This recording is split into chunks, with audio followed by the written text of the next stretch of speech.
Bakit ang daming umiyak sa statement na to ni Ma'am Hanilet? Ito, panoorin natin.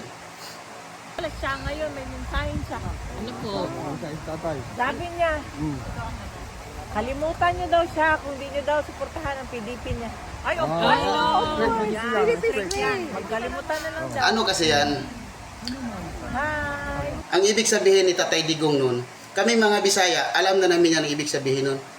Ang ibig sabihin nun, kung mahal niyo pa ako, kung makinig kayo sa akin, iboto niyo ang PDP ko. Pag hindi niyo iboto, kalimutan niyo na lang din ako. Ibig sabihin na pag iboto ang PDP, makalaya siya.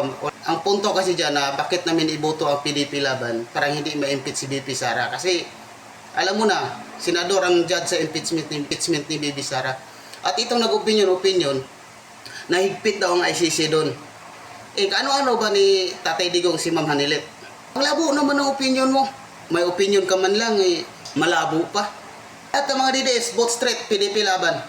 Senatorial candidate, papanalo natin yan. Paiyakin natin yan sila.